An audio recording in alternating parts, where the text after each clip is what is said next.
지금 현재 반란의 주범에 대해서 설명하겠습니다. 하나는 이재명입니다.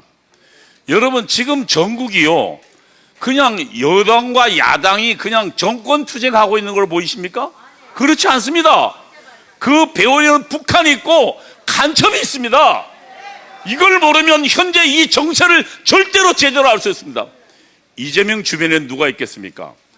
민족민주혁명당 간첩, 그리고 경기 동부연합 내란을 혁책했었죠. 이석기가 있습니다. 그리고 현재 국회에서 반란을 주도하고 지휘하고 있는 놈이 있습니다. 박선원이랍니다. 국회의원입니다.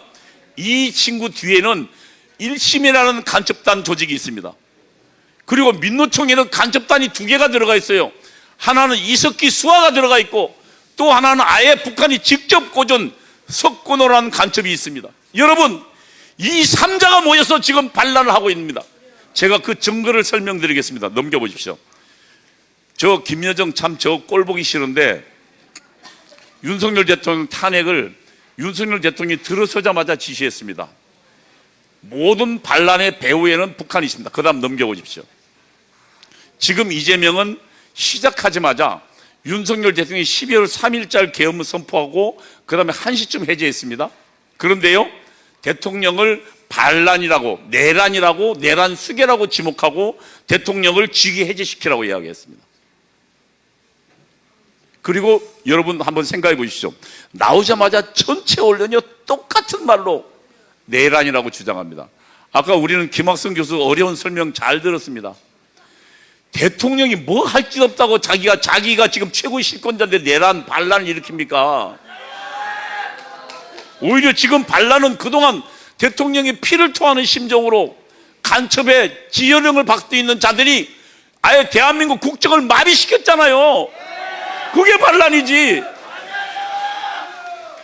근데 지금 일사불란하게 진행되고 있습니다. 근데 저는 저 이재명 뒤에 배우가 있습니다. 넘겨보십시오. 여 지금 그 사진에 저걸 약간 좀 키워보실래요? 저 얼굴이 지금 본 여자가 있죠? 예, 저 여자요. 김미희입니다. 2010년도 6월달 사진이거든요. 2010년도 5월달에 성남시장 선거가 있었습니다. 당시에 성남시장에 이 지금 야당의 2 후보가 나와서 하나는 이재명이고요.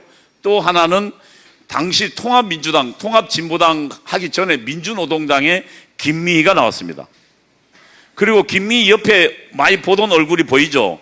예? 이재명입니다. 저 머리 허연 저 녀석이. 근데 김미희가 민주노동당 후보로 나왔다가야 본인이 후보를 사퇴해버렸습니다. 그래서 이재명은 아주 손쉽게 뭐가 됐겠습니까? 성남시장이 됐습니다. 그리고 이 사진은 뭐냐면 성남시 인수위원회 출범 사진입니다. 이름은 시민이 행복한 성남기획위원회인데 사실상 성남시 인수위원회입니다. 이 위원장이 누가요? 김미희가 있습니다. 여러분, 김미희가 누군지 아십니까? 김미희 통합진보당 국회의원이 됐는데 이석기의 수하입니다. 경기 동부연합. 그리고요, 이 성남시에 경기 동부연합 의장이었던 운동권이죠. 주사파 운동권 경기 동부연합 의장이었던 한용진이라는 친구가 있습니다. 파란 걸 해놨죠, 한용진. 근데 얘는 이석기 대학 후배입니다. 근데 얘가 뭘 만들었냐면 성남시장을 정권을 잡자마자 뭘 했냐면 나눔환경이라는 회사를 만들었어요. 이재명은요, 설립한 지 3개월도 안 된 이 회사에 성남시의 전체 청소 영역을 다 줘버렸습니다. 아예 이권을 통째로 준 거예요. 그것뿐만 아닙니다. 성남시에서 만든 여러 가지 정부 기관들이 있습니다. 그 기관의 구석구석에 누가 들어갔을까요? 이석기 수하들이 들어갔습니다. 성남시를 완전히 장악했습니다. 그러면 여러분 한번 생각해 보십시오. 이 성남시장 이재명이 성남시장 할 때 뭐 사건이 터졌습니까? 대장동 사건이 터졌습니다. 아예 대장동을 개발해가지고 그거를 원래 성남시로 가야 되는데 성남시랑 민간업체에 나눠져 버리는데 저는 그 배후에 이석기가 있다고 생각합니다. 거기에요, 당시에 이 대장동 사건으로 민간업자가 빼나갔던 수익금이 약 1조 원에 달합니다. 여러분, 이 어마어마한 1조 원이라는 돈이 지금 흘러가고 있는데 성남시를 완전히 장악한 경기 동부연합이 가만히 있었을까요? 제가 알기에는요, 그 1조 원 중에 절반 이상, 5천억 원 이상이 이석기 일당을 통해서 북한으로 들어갔다고 생각하는데, 여러분 제 의견에 동의하지 않으십니까? 넘겨보십시오. 이게 지금 이석기 오른쪽에 있는 사진이 이석기고, 시커먼 친구가 하영옥이라는 친구, 둘 다 간첩입니다. 간첩명은 민족민주혁명당입니다. 그러면 여러분은 이석기 하면 경기 동부연합만 알잖아요. 그러면 민족민주혁명당은 뭐냐? 여러분, 간첩단은 수사할 때나 발표되지, 간첩단은 절대로 외부에 드러나지 않아요. 간첩이 여기다 간첩이라고 누가 하고 다니면 안 하죠. 민족민주혁명당은 지하에 숨어 있는 당이고, 이게 밖으로 나타날 때는 저희 좌파용어로 통일전선체라고 하는데, 그건 필요 없고 민주주의 민족통일 전국연합 경기동부연합에 이 지금 자기 후배를 파견한 겁니다. 그래서요, 대부분 다 경기동부연합을 알고 있지만 이 간첩단 사건은 모릅니다. 이석기는 실제로 북한에 간첩하고 만나고, 그 다음에 책임자가 북한으로 2번이나 왔다 갔다 넘어가고 공작금 받고요, 권총 받고 했던 막강한 간첩입니다. 이 간첩이요, 누구 뒤에 있다고요? 이재명 뒤에 있는 겁니다. 그러면 여러분, 이번에 대통령의 법에 입각한 헌법이 부여한 권한에 따라서 한 계엄을 내란이라 그러고 대통령을 내란 수괴라고 한 건 누구의 지령일까요? 제가 보기에는 제 경험상 북한입니다. 그 이유도 제가 좀 설명을 이따 좀 드려보겠습니다. 그러니까 지금 이재명 뒤에는 누가 있다고요? 이석기, 민족민주혁명당 간첩인 이석기가 있습니다. 다음 넘겨보십시오. 요건 뭐 경기 동부연합에 뿌리 내린 이 파란 게 전부 이 경기 동부연합 출신들, 아예 성남시를 완전히 자기 혁명의 근거지로 만들었어요. 다음요. 이 신동아에서 성남시장 이재명과, 그 다음에 성남시, 여기 신동아에 나온 기사입니다. 경기 동부연합 누굽니까? 이석기, 그 다음에 한 청년, 전대협 제 후배입니다. 1993년도에 출범했는데 우리가 전대협은 87년도고, 이들과의 막강한 연합, 그 다음에 거기에 뭐라니까 파란 글에 성남에서는 운동권 인맥 없이 아무것도 못한다고. 여기 운동권 인맥은 누구를 말하겠습니까? 이석기를 말합니다. 다음 넘겨보십시오. 그 다음에 이석기가 어디로 갑니까? 나중에 성남시장 2번 하고 경기도지사로 가죠. 경기도지사로 갔다가 그 다음에 어디로 갑니까? 대통령 후보로 나와서 더불어민주당 대통령 후보가 됩니다. 그런데요, 놀라운 사실이, 이게 충북 동주에 간첩단 사건이 터졌습니다. 이들을 조사하다 보니까 이들이 북한에 보낸 보고문과 여러 가지 통신문이 있습니다. 근데요, 이 뒤에 통신문 내용은 파란 거 보십시오. 이게 충북 동지의 간첩단이 북한에 보낸 통신문입니다. 여기에요, 이 지사 누굽니까? 이재명이죠. 민주진보개혁세력, 이게요, 그 주사파 애들 말이 좀 복잡해요. 이게 뭐냐면 더불어민주당의 대선 후보가 될 수 있도록 광범위한 대중이 왜냐하면 대선 후보가 되려면 경쟁자를 이겨야 되니까 조직을 몰아줘야 되니까, 누가 이재명한테 조직을 몰아달라는 겁니까? 주사파 조직을 몰아가는데 그 배후에는 누가 몰아줄 힘이 있습니까? 북한이요. 본사에서 역할을, 여기서 본사가 누굽니까? 북한이에요. 그러면 이 기사를 보면 여러분 어떤 생각이 듭니까? 이재명을 대통령 후보로 몰아준 주요 힘은, 하나는 맨 뒤에는 북한이 있고, 그 북한 앞에는 이석기, 간첩단, 이들이 모여서 이재명을 만든 겁니다. 그럼 이재명을 누가 조종하고 있습니까? 북한이 조종하고 있고, 또요, 간첩들 이석기가 조종하고 있는 거예요. 그 이재명이 지금 국회를 장악하고 우리가 뽑은 합법적 대통령을 공격하고 있는 겁니다. 이게 반란이 아닙니까, 여러분?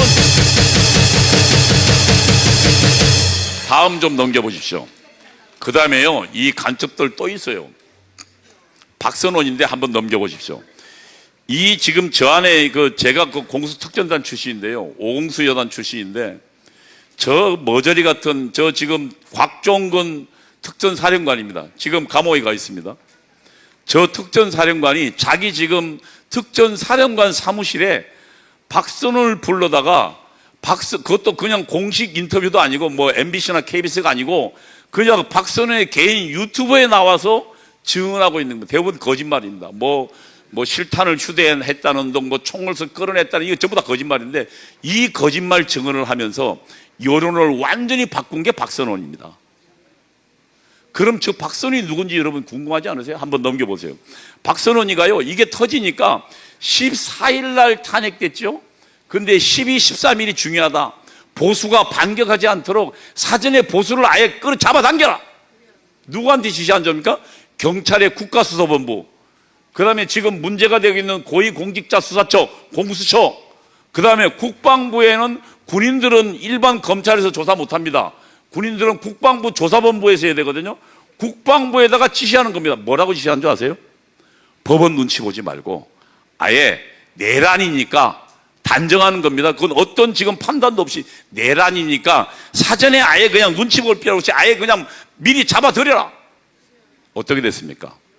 박선원 지시대로 했습니다.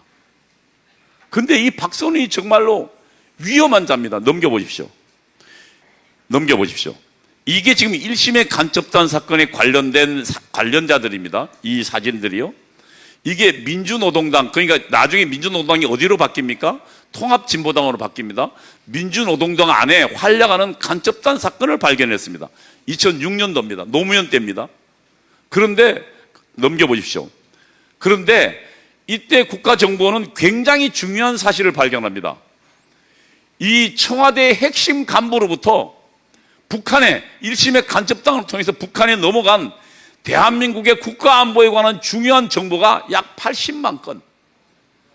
이 트럭으로 치니까요, 이 A4 용지로 뽑으니까 큰 대형 트럭 2대 분량이 그 정보가 실시간으로 북한에 넘어갔다는 사실을 발견했습니다. 그러면 그게 누군지 확인해 보니까 당시 청와대 안보전략비서관이던 박선원이었습니다. 여러분, 박선원입니다. 지금 현재 반란을 주도하고 있는 박선원이 1심의 간첩단을 통해서 80만 건을 넘겼어요. 그래서 국가정보원장이 박선원 수사해야겠다고 대통령한테 보고했어요. 왜냐하면 대통령 참모는 대통령 허가 없이 수사 못하거든요. 그런데요, 자기가 잘렸어요. 그래서 박선원 수사도 못 해봤습니다. 그런데 이 박선원이 나중에 문재인 정부 때 승승장구합니다. 어디로 갑니까? 국가정보원에 들어갑니다. 그래서요, 기조실장을 합니다. 기획조정실장. 기조실장은 뭐냐면 통상적으로요, 국가정보원 기조실장은 대통령의 측근 중에 측근이 들어갑니다. 왜냐하면 거기엔 기밀비가 있고 국가정보원의 모든 인사와 그 다음에 예산, 돈을 다 컨트롤합니다. 여러분, 일을 하려면 뭐가 필요합니까? 돈이 필요하죠. 그러면은 국가정보원은 정보기관이기 때문에 이 업무 차단의 원칙이 있습니다. 무슨 말이냐면 이 부서에 하는 일을 A 부서에서 하는 일을 B라는 부서가 서로 모르도록 합니다. 왜냐하면 정보가 새 나올까봐. 그러면 정보를 누가만 알겠습니까? 국가정보원장만 압니다. 그리고 보고받는 대통령만 알아요. 그런데 국가정보원장 말고 또 알 수 있는 사람이 누굽니까? 기조실장입니다.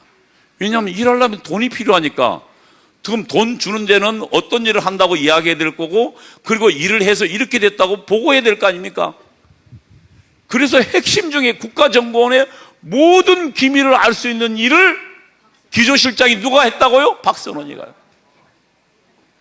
이 친구가 지난번에 원내대표연자를 물러치고요, 부평에서 국회의원 나와서 지금 국회의원이 돼서 지금 국가정보원을 다루는 국회 정보위원회 핵심 부서로 일하고 있어요.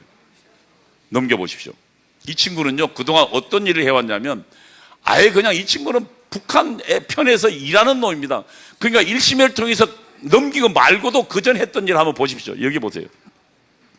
천안함 사건 터졌습니다. 그때요, 우리 황중선 장군이 당시에 합참작전사령관이었어요. 합참작전본부장. 그래서 전 세계 전문가를 모아서 천안함 사건에 대해서는 조사를 했습니다.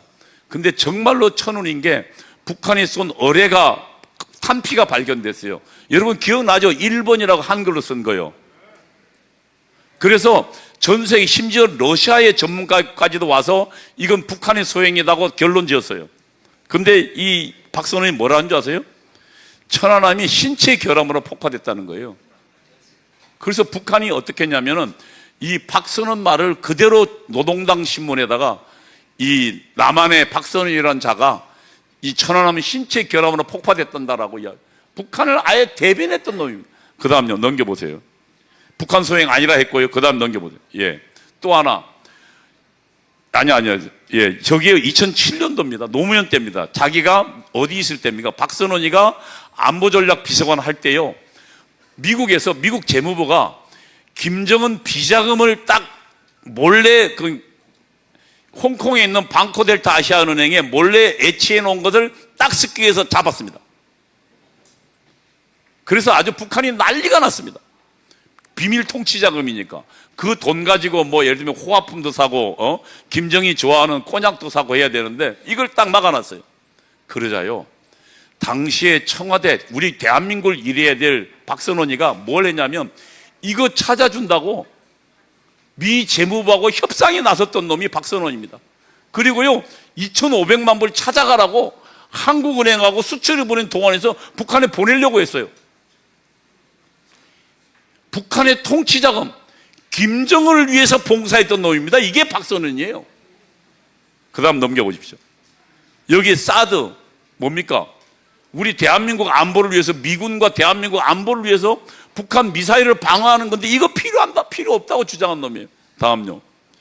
이게요 85년도 이 친구가 오래된 친구입니다. 저도 잘 아는 연세대 운동권 출신인데 미 문화원 점거 사건, 점거 농성 사건, 미 문화원 불시로 기습으로 들어가서요 불법적으로 점거하고 그 다음에 풀려나온 애들입니다. 여기 사진 저기 보면 함은견하고 있는데 이때 이걸 배후 주동해서 2년 몇 개월 감옥 갔다 온 친구입니다. 여러분, 이 박선원이가 지금 국회에 들어가서 우리나라 경찰, 그 다음에 국방부, 그 다음에 고위공직자 수사대로 대통령을 기습해서 체포하라고 주장합니다. 이게 지금 반란 상황인 것입니다, 여러분. 다음 넘겨보십시오. 예. 그 다음에 또 반란 상황 반란 주역을 넘겨보십시오. 민노총이 있습니다. 민주노동자 총연맹이죠. 예. 지난번에 12월 7일 날 저기 사진입니다. 여의도에 12월 5일 날 얘들은 아예 민노총 주력 회사들을 아예 총파업을 시켰어요. 여러분, 근로자들 회사에 안 나가면 시간 많죠. 그래서 모을 수 있어요. 넘겨보십시오. 얘들은요 2022년 3월 24일이면 선거가 며칠 날 있었습니까? 3월 10일입니다. 대통령 선거가 있은 지 보름 만에요. 14일 만에, 2주 만에 뭐라겠냐면 윤 정부와 5년 내내 투쟁할 것, 당시 선언문 한번 보십시오.